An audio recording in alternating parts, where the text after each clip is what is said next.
Jurassic Park franchise has not been scary since the first two movies. The third movie was more of an adventure and still had some intriguing concepts, but it wasn't the same type of horror or thriller adventure that the first two movies were. The last two movies of the franchise, Jurassic World Fallen Kingdom and Dominion, were the worst in my opinion, with the exception of the one scene in Jurassic World Dominion in the swamp.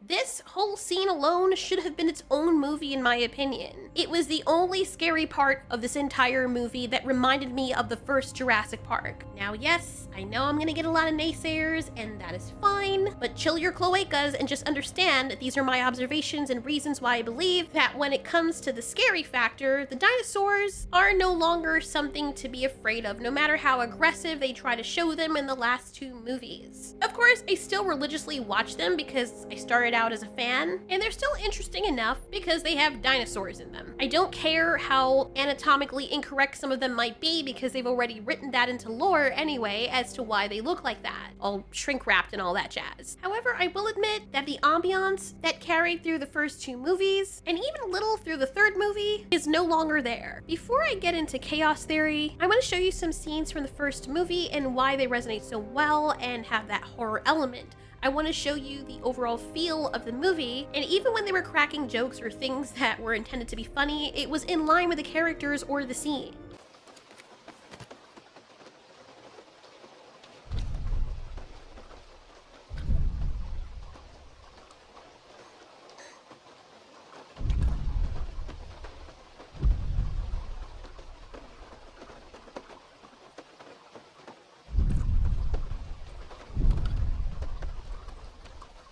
It's the power trying to come back on.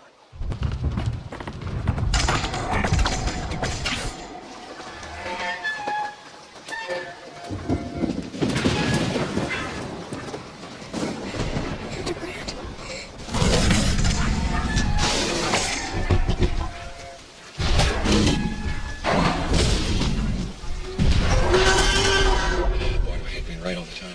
The next scary scene is when the raptors are out of their cage, the most intelligent dinosaurs they have on this proto theme park, the ones that are lethal. And now that the power is out, this person who is a skilled hunter is himself nervous because these animals are free. The shutdown must have turned off all offenses. Damn it, even never knew whether to mess with a raptor fan yet. I can see the shed from here. We can make it if we run. No, we can't. Why not? Because we're being hunted. Oh, God. The bush is straight ahead. It's all right. Like hell it is. Run. Towards the shed. I've got her. Go. Now!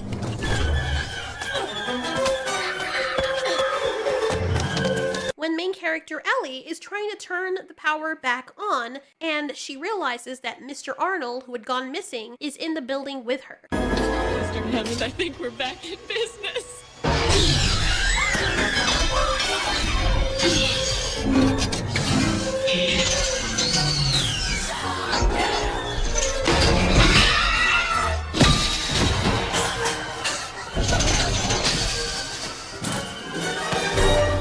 Oh, Mr. Arnold.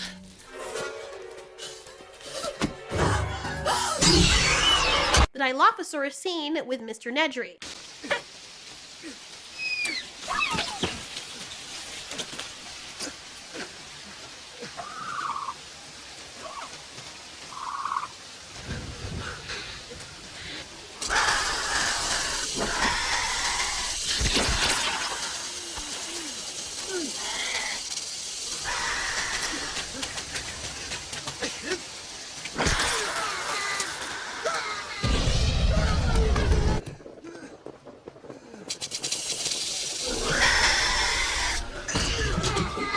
And my favorite scene of all time, the kitchen scene.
those scenes have the same feel. Via the soundtrack and the cinematography, they all had that eerie, dark, suspenseful, oh shit, there's something out there vibe. Move.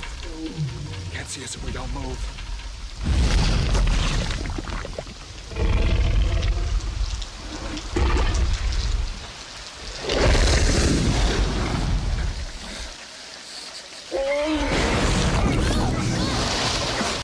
Look at some scenes from Jurassic Park 3 and you'll notice that they have a similar vibe, but not quite the same.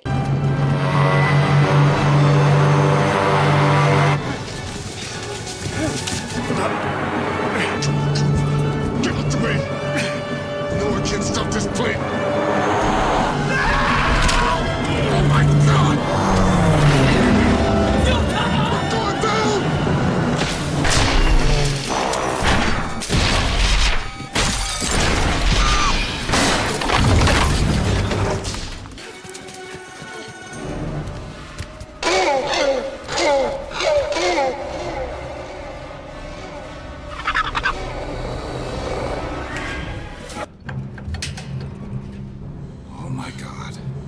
What is it?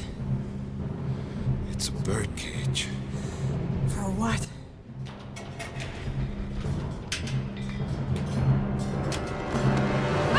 For me personally, those are more thrilling and less scary. Because of the tone set at the beginning of the movie and because of Tia Leone being so bombastically quirky to the point of annoyance, the vibe of the overall movie has changed from something horrific happening to them to just some linear A to B RPG adventure. Amanda? Ben! Amanda, honey, Dr. Grant said that's a bad idea. What? They're in the wilderness of another island, so of course, the environmental changes are going to be different. Their boy, also, doesn't come across as though he's scared because he's super resourceful. William H. Macy being in there also didn't help. Like, I love him as an actor, but you'll notice that because of the vibe certain actors carry, like Will Smith, and you know exactly what I'm talking about, they can outright change the direction or genre of a movie just by existing. You have two quirky parents and their laid-back kid, and you put them in a scary situation. And it's gonna be kind of hard for me personally to believe that anyone is in any real danger. I did come away from this movie enjoying it, but it elicited more laughs out of me than feeling that the characters were in actually any real danger. That's my dad's satellite phone. And how do you know? Kirby, Peyton Time Plus, Westgate. And that quirkiness is exactly what started happening with the Jurassic World franchise, which is a part of the Jurassic Park franchise.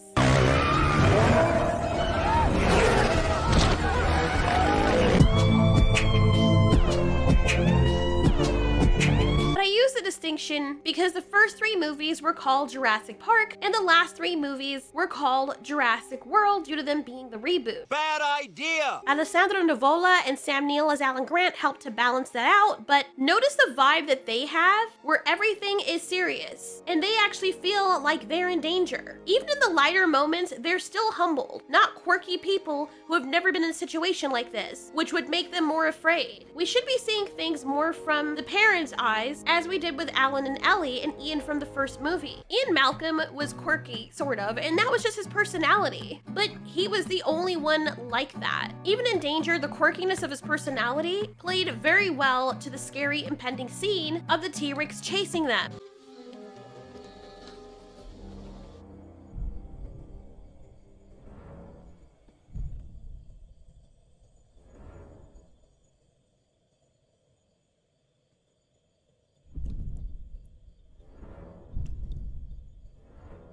Anybody hear that?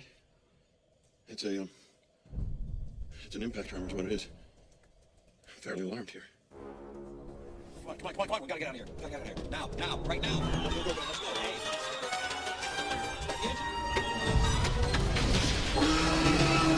Notice, he's not cracking any jokes or acting bombastic. Even if he was, in that moment the direction should feel as though the person is scared out of their minds. Must go faster.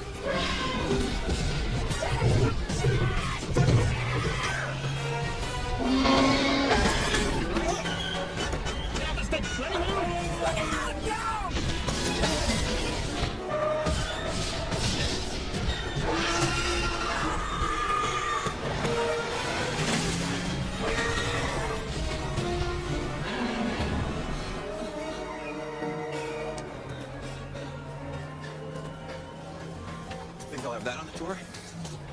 And even in that moment, the last joke that he cracks is in line with his personality, because you can tell that he's still very afraid and relieved that he's alive, and he's trying to crack a joke, but he's still freaking terrified and breathing hard. So in this line, it's still believable. You could take the same scenes in Jurassic Park 3 and have somebody else edit it and put a different soundtrack to it, and it would give you a completely different feel. For some comparison, let's play the Spinosaurus scene first, as it's originally portrayed in Jurassic Park 3. Damn it. Oh, man. What was that? What? What is it? What?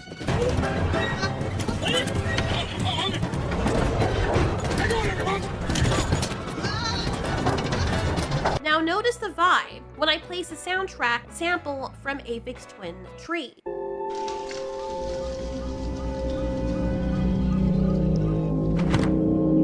We haven't landed yet.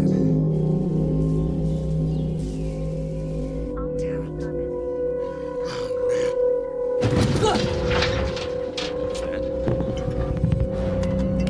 What was that? What? What is it?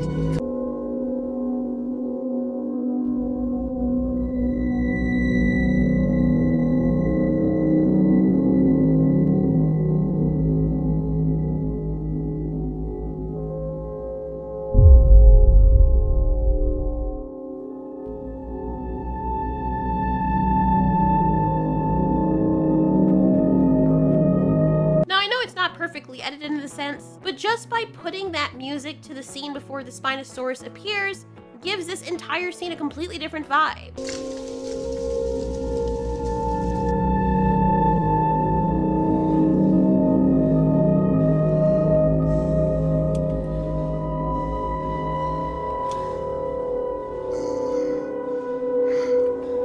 You okay? We're okay up here. Everyone just stay put. Then listen to the upbeat, spastic music that plays when they're in danger.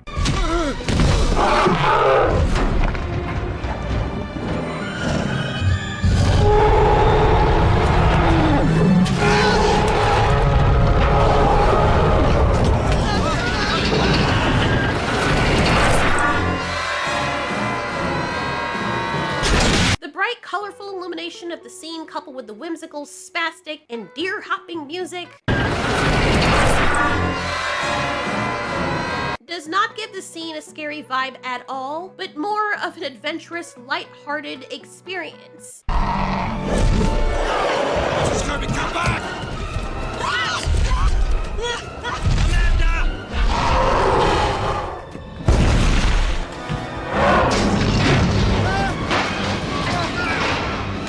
Do you notice? Everything seems comical and quirky and silly. Not overblown as it is in the Jurassic World movies, but this is where it started.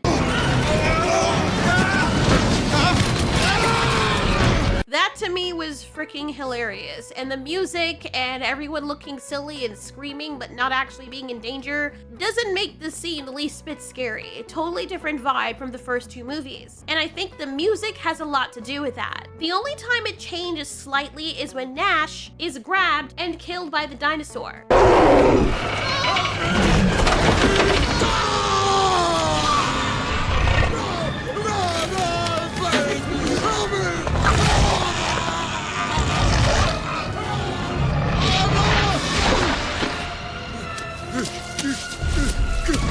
And that's only slightly. It is way too high-pitched and whimsical for me to feel as though this is a horror setting. I feel really bad for Nash, with him begging and acting really terrified, because it's a terrifying experience. But the editing and the incorporation of the whimsical music downplays just how horrific this scene is. Even if this was a better, scarier scene, or they intended it to be, they've already set the tone to be lighter and airier than what Jurassic Park is known for. So it doesn't deliver the same spine-chilling thrill that the others did. We also didn't get to sit in suspense for a while. This feels more like a Skull Island movie and less like a Jurassic Park movie. Then listen, at this point again, how that light, airy, whimsical music plays again as a supposed scary dinosaur is supposed to make the characters feel as though they're about to piss themselves. sorry, but my thoughts when I saw this for the first time was, oh cool, oh my god, not silenced in my seat out of fear for the characters. And then the part I showed earlier where they're screaming in the back of the plane as they're falling to their death. Come on. They're comically screaming at the back of the plane like this. Now, you tell me if this feels exactly the same as the first two movies when the characters are in danger. And if you haven't seen the movies, you really should, first of all. And secondly, you can go back and reference the clips that I showed. Now, I still love Jurassic Park 3, but I do recognize a stark difference between the editing, the feel, and in general, the genre of this movie. I don't think you could put Jurassic Park 3 in the horror category as you could have done with the first two movies. For me, Jurassic Park has not been a horror since the second movie, Lost World. Even despite all of its weird nonsense. There were still so many elements in the Lost World Jurassic Park that allowed it to be categorized as a horror or sci-fi horror adventure. As a matter of fact, Jurassic Park itself is more accurately termed science fiction horror. If you read the Michael Crichton books, you can see how easily that is the case. And they do carry that over in the first movie very well, albeit completely toned down from what we've read in the books. The Lost World Jurassic Park definitely falls into that category, especially when you consider the dark scenes of the T-Rex chasing people, and even more so when poor sweet Eddie is massacred mercilessly by the T-Rex couple.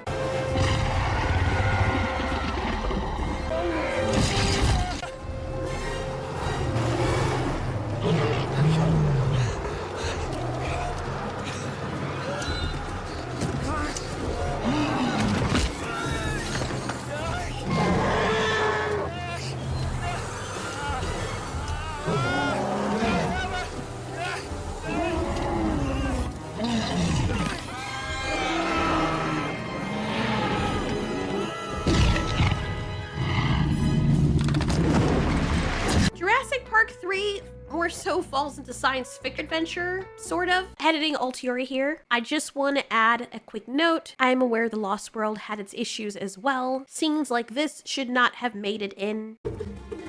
Kelly? Kelly, no!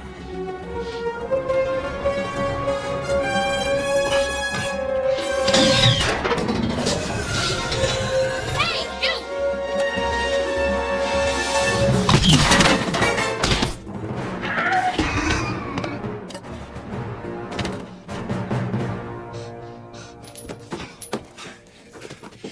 The school cut you from the team? Get out of here! This felt like a serious case of Nepo baby. This is why kids sometimes don't belong in these Jurassic Park movies. And also I'm aware that the very last act of the T-Rex rampaging through the city looks very silly in hindsight, and maybe it might have been horrific to people back then because they were deathly scared of dinosaurs. It was interesting to see the dinosaur in a relatable environment, but then it just seemed like more comedy and adventure in the very last act of the movie. So I'm not counting this. Then enter the last three movies. When Jurassic Park was booted as Jurassic World, which is kind of a continuation, it had a completely light and more fantastical feeling to it.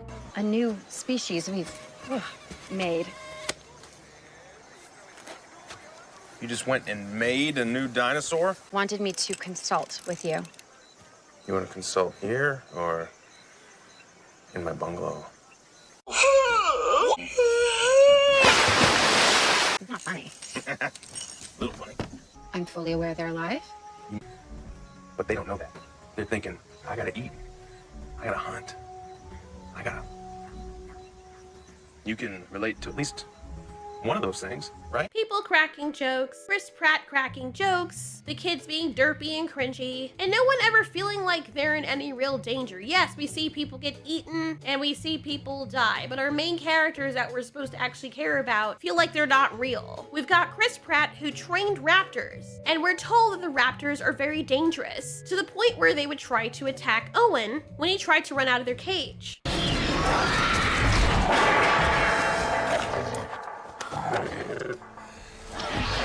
But not long after, he's able to ride on his motorcycle right alongside them without one of them ever trying to attack him once while he's in prey mode, basically. Then we're told by the characters, Your boyfriend's a badass. oh, fuck off.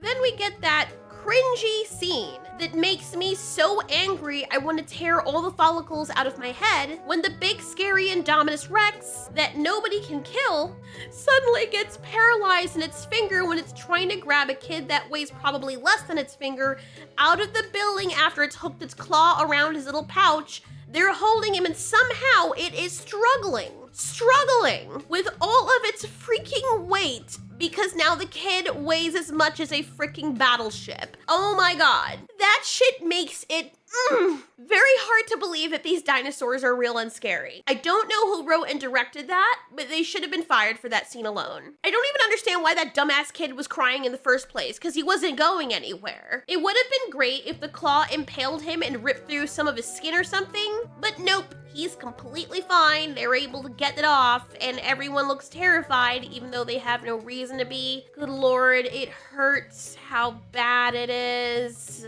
Then you got the later movies where more of the same and even worse occurs. I don't know why they put these dumbass kids in these movies. But yeah, they give us more dinosaurs, but they also give us more cringe.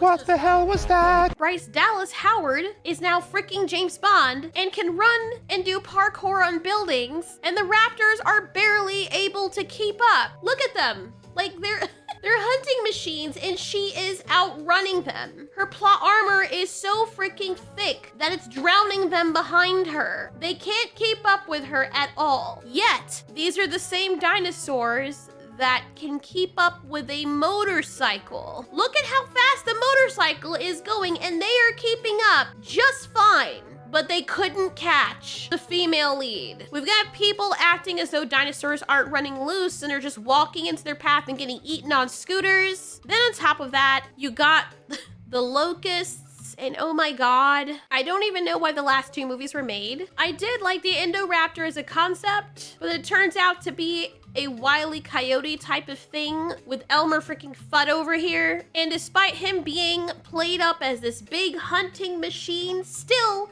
yet again, he cannot catch a child, and the kid never feels as though she's in any danger. Like, oh my god, this thing on 4 legs that is super fast. Let's recreate the thing from the first movie to pay homage, or just use it over and over again to death. At least in the first Jurassic Park movie, the kids actually get hurt.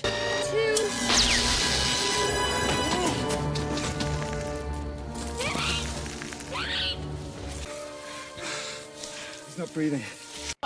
That's good. They're far better actors than any of the other kids that came after them, by the way. And yes, I've gone over how freaking stupid this scene is because he could have easily put his head and shoulders through, which means that both kids could have fit through this freaking fence. So they did this scene for no freaking reason. Look at it. He could have gone through from the bottom. He didn't need to climb it. He could have just gone through the fucking thing. Never mind. The Lost World Jurassic Park, that kid in that one felt like she was a nepotism baby or something because she couldn't act for shit. The kid in Jurassic Park 3 was just obnoxious and he never gets hurt and just knows how to survive and has not one scratch on him. Yet, when the adults come, he's suddenly taken off by a bird. Yeah, okay. Then the two brothers in the Jurassic World movie, I already went in on them, how fucking dumb they are and useless. The older one is worse, because he's a freaking weird-ass dumb weirdo. Like, I love Bryce Dallas Howard, but good grief, she and Chris Pratt with this whole Wild West romance thing all of a sudden was just so annoying and awkwardly placed in a movie like this. Look, I like Chris Pratt too, but I think his friend, Barry, should have been the lead character because he was the only one acting as though he was afraid of these dinosaurs while also being a badass. He seemed to respect that these were dinosaurs, yet he was willing to do what was needed despite how terrified he was. How are we supposed to be afraid of the dinosaurs when there are no stakes and when the main characters themselves don't take it seriously? You tell us the raptors are dangerous, but then you constantly show us that they're not by slathering on wads of plot armor on the main characters.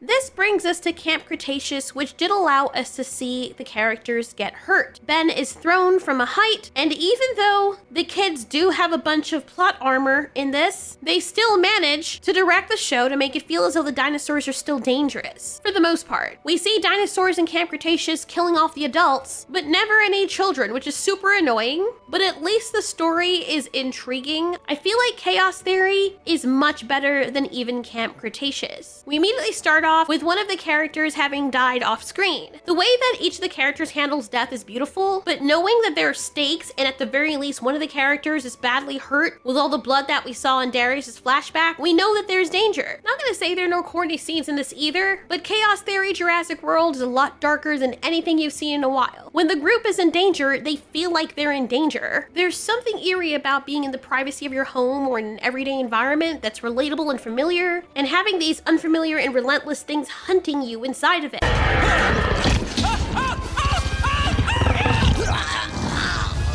It's a lot more personal and up and close than the T-Rex rampaging through the city in the Lost World Jurassic Park. The Rex! Is it still behind us? There are scenes where the raptors are hunting the group or hunting people, and we've seen them kill other people, so we know that they're dangerous. And it's the same thing with the Beckel spine axis.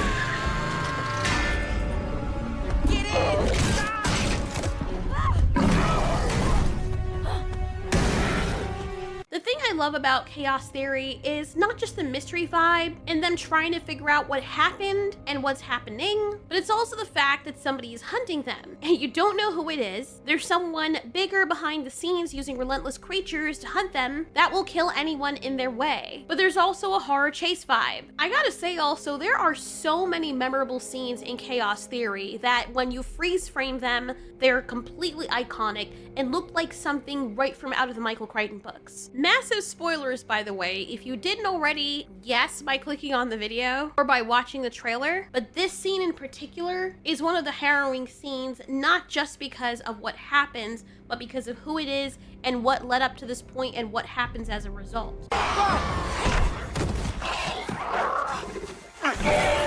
Go!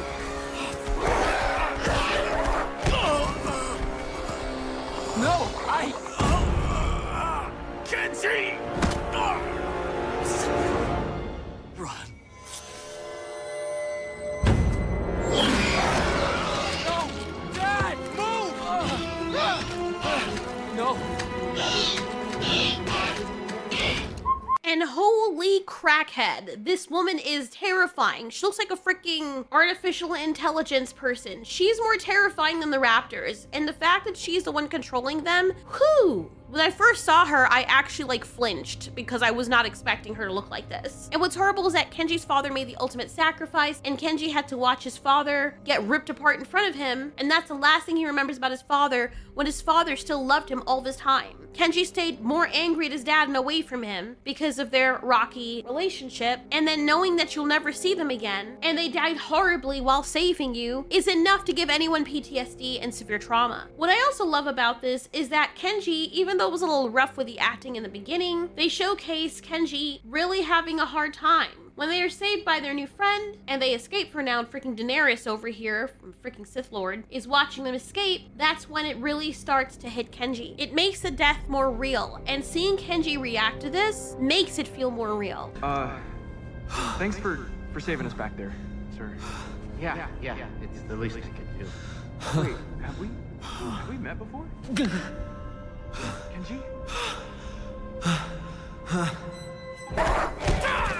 Kenji! Kenji! Kenji! Kenji, are you okay? Pull over. Dude, pull over, now! No, there's not a snowball's chance. Did I mention to you what just happened to that guy? Pull over!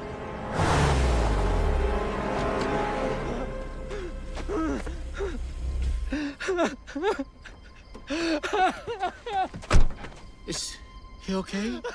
That guy was his father. Sorry, I didn't know.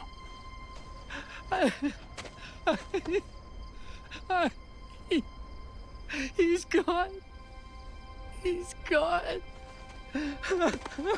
Jesus Christ. Poor Kenji can't get a break in this show. First his girlfriend, then his father, and they both got killed in very horrible ways. He was also not in the best places with both of them when he lost them, so you can imagine the guilt he's probably carrying. And this scene is one of those, episode 7, that even further solidified the true danger they were in. Maybe not, because they're still considered the kids, but at least they don't have the heavy plot armor on them as they did when they were kids because they're now adults. But it's still heartbreaking to see, but I respect them for doing this because that's something I did not expect to happen. Also, knowing that the group of friends is being hunted throughout the whole series, and one of them had already bit the dust, makes the stakes so much higher until the very end, by the way. And even more massive spoilers for this if you guys are still here. But yeah, it's revealed at the very end, because of course it is, that Brooklyn is alive. Oh my god. Nobody saw that coming. And the only reason I saw it coming is because they were trying to ham-fist it so heavily throughout the entire series that she's dead. And they don't keep saying it over and over again unless they want us to believe that. It's kind of like your parents if they're setting up a surprise party for you or setting up a surprise for you, and they keep reinforcing, yeah, sorry, I can't get you anything this year, honey. Everything has been really tight. It's a shame I couldn't get you anything this year. I really wish I could have gotten you something. And then they keep saying that to the point where you're like, okay, I know mom and dad are up to something because they keep on harping on that. Then you do what some kids do and you just play and pretend that you're not upset or disappointed so they can be all proud of you that you didn't get upset. And on top of that, they also killed Brooklyn off screen and were constantly showing flashbacks where she was still very much a part of the show. Also, just because someone different is voicing her doesn't really mean anything unless they're older anyway. And as I've said before, them keeping up with the hammering home that Brooklyn is dead over and over again told us that they were trying very hard to remind us that she's dead so we don't think about it. And for more experienced TV watchers or even writers, I recognize this from a mile away. And what also didn't help is that the new actor is confirmed to be this person who has one arm. And all I'm thinking is, oh no, are they gonna make it so that Brooklyn kind of lost her arm to make it look like she was dead when they only found her arm at the scene and the dinosaur took her off somehow? Are people who are amputees required to play pixel characters that are also amputees? They specifically looked for someone who was an amputee to play this role. If that's the case, that's very freaking cringe. Not that I mind this person having a job, but it's kind of silly. It's almost as though you're implying that people who are amputees can't play able-bodied people and able-bodied people can't play amputees. And it's not like she was well known for a whole lot. But anyway, I'm glad that she was able to get a foot in the door with this, but that seemed like a very obvious spoiler for people who would look into this, seeing that this woman is voicing Brooklyn and lost an arm and there was a whole bunch of blood in the flashback. Just saying, not very coy at all. Now, yes, even though a lot of us, before we even started watching the show, knew that Brooklyn wasn't actually dead, I do appreciate the scene of allowing the audience, or rather the characters, to believe that she was. I mean, we saw a lot of blood, and they must have seen her hand severed and made the connection that she was eaten by a dinosaur. I did start to wonder, even though they didn't completely win me over with this, whether or not Brooklyn was dead because Darius saw her, but we didn't see her body. Of course, they wouldn't show it in a show like this, but he fell to the floor and was crying over what he saw, and so was Mateo, who was a very good addition to this, by the way. I swear to God, I like this character so much that I would have cried if anything happened to him. It also made me wonder, where the hell were Brooklyn's parents? But anyway, now we have Brooklyn, who is down one arm. So plot armor didn't really do much for her, and also she's in some messed up stuff that we don't understand. This keeps the mystery going, and now we want to know what the hell is going on.